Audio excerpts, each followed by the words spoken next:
L'Éternel Dieu, Père céleste, me voici devant toi avec toute humilité pour te demander pardon pour mes péchés et le péché des autres qui ignorent ta majesté suprême. Aie pitié de nous. Ton Fils Jésus obéit à toi jusqu'au dernier soupir. Donne-nous cette foi, ce courage de ne pas faiblir dans les moments difficiles, dans les moments de détresse. Je m'appelle Boniface Paradon, votre serviteur. Je suis là pour partager avec vous la bonne nouvelle du royaume des cieux, pour vous inviter à prendre part dans le troupeau de Jésus. Là où il est, c'est là que nous y serons aussi. Il nous invite à naître de nouveau afin que nous ayons la vie en lui. Sur ce, je vous dis merci et bienvenue sur le web, chers internautes, à l'écoute et à la visualisation de cette nouvelle édition. 1 Roi chapitre 18 verset 41.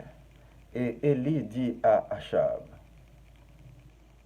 monte, mange et bois, car il se fait un bruit qui annonce la pluie. Achab monta pour manger et pour boire, mais Élie monta au sommet du Carmel, et se penchant contre terre, il mit son visage entre ses genoux, et dit à son serviteur, monte, regarde du côté de la mer. Le serviteur monta, il regarda, et dit, il n'y a rien. Élie dit 7 fois, retourne. À la 7e fois, il dit, voici un petit nuage qui s'élève de la mer et qui est comme la paume de la main d'un homme. Élie dit, monte et dit à Achab, attelle et descends afin que la pluie ne t'arrête pas. En peu d'instants, le ciel s'obscurcit par les nuages, le vent s'établit et il y eut une forte pluie. Achab monta sur son char et partit pour Israël. Et la main de l'Éternel fut sur Élie, qui se saignit les reins et courut devant Achab jusqu'à l'entrée de Jezréel. Pour la prédication, mes frères et sœurs dans le Seigneur, dans la foi, nous ne sommes pas capables d'apercevoir les miracles de Dieu dans nos vies.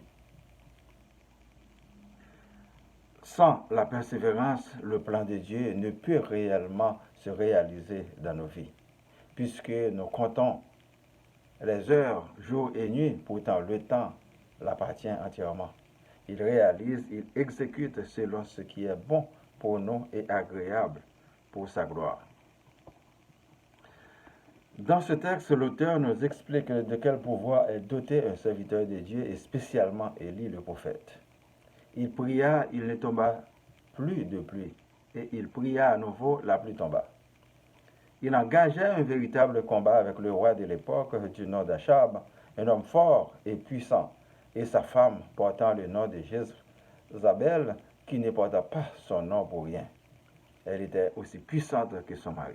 Mais son pays fut ravagé par la sécheresse et il accuse fort bien Élie comme étant l'auteur, sans oublier qu'il attire la malédiction sur son pays en adorant d'autres dieux.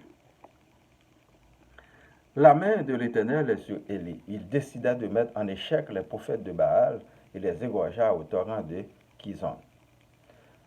Nous pouvons remarquer le résultat concret de l'insistance dans la prière du prophète. Et si nous nous référons à Jésus, il était allé jeûner 40 jours et 40 nuits. Ensuite, le diable l'avait tenté dans le désert. Un chrétien doit être constamment dans la prière et partout où il est afin de rester branché, connecté avec Dieu, le Créateur qui est bien sa source de vie.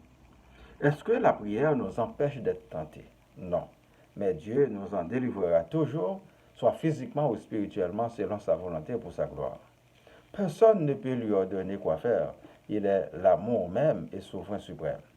Nous pouvons déterminer que les idolâtres encore aujourd'hui parmi nous, dans plusieurs religions, ne font que du gaspillage d'énergie. Qu'il s'agisse des images taillées des sociétés secrètes ou occultes, de la magie des biens matériels, des humains, des proches parents, des pouvoirs, de l'argent, des esprits mauvais, les auteurs devraient se tourner uniquement vers Dieu afin de faire la véritable repentance pour le salut de leur âme. Ce n'est pas du tout compliqué. Le Seigneur Jésus nous appelle tous à la nouvelle naissance. Un vrai chrétien n'abandonne pas sa foi, quoi qu'il arrive. Mon père biologique nous a enseigné et nos amis dans le chemin de la foi. Il y en a qui faiblissent, et moi je tiens bon encore pour vous enseigner aujourd'hui avec la grâce de Dieu. Je connais du bon et de mauvais moments dans la vie, comme vous.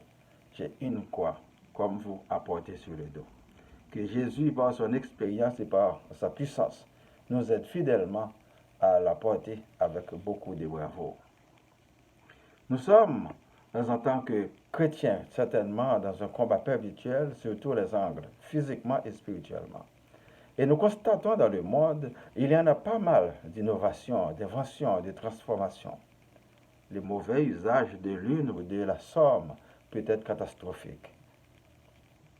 Il y a l'insécurité qui n'épargne personne sous une forme ou d'une autre partout sur la planète. Ce n'est pas étrange puisque vous êtes bien informés par les médias.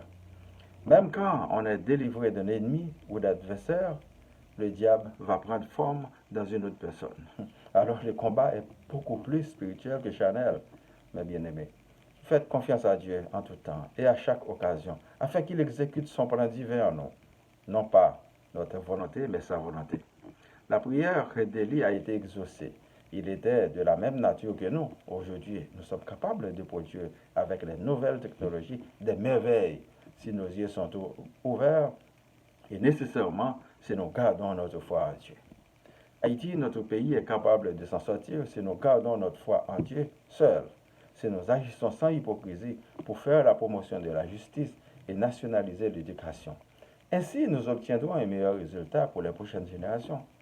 Il en faut sortir de l'égoïsme et de l'égocentrique pour agir ensemble dans le sens du progrès. Les gangs de Tilapli et bien d'autres, ainsi que dans l'international, qui fournissent des armes et munitions, les dirigeants locaux qui ne sont que des corrompus au timon des affaires, dans les administrations publiques, dans les religions, dans les tribunaux, dans la police, doivent comprendre que l'heure est à la reddition des comptes, sous peu, par notre Dieu, qui peut mettre fin à tout moment selon la prophétie. Le message est transmis. Vous n'avez pas utilisé la CNDDR au bon escient. Ceux qui ont des visas prendront le vol et les autres passeront comme des poussières à bon entendeur salut. Que le Dieu d'amour nous donne foi et qu'il appelle ceux qui sont dehors. Que Jésus nous sauve, que l'Esprit Saint soit notre lumière. Nous prions pour moi, ma famille, vos familles, les membres du groupe Spiritualité, les vrais amis, les personnes malades, les familles endeuillées, les familles séparées, les familles en chicane, les démunis, les prisonniers injustes, les chômeurs, les leaders, les personnes vulnérables, les villes Laval, Montréal, Québec, Canada et le monde entier. Que la paix soit sur le monde. Nous ne voulons pas de guerre. Nous citons notre Père qui est aux cieux, que ton nom soit sanctifié, que ton règne vienne, que ta volonté soit faite sur la terre comme au ciel. Donne-nous aujourd'hui notre pain de ce jour. Pardonne-nous nos offenses comme nous pardonnons aussi à ceux qui nous ont offensés. Ne nous laisse pas entrer en tentation, mais délivre-nous du mal. Car c'est à toi qu'appartiennent le règne, la puissance et la gloire au siècle des siècles. Amen. Je vous souhaite de passer une bonne journée et une bonne semaine. Lisez et méditez toujours sur la parole de Dieu. C'est votre serviteur Boniface Paradon. Merci et à la prochaine. Au revoir.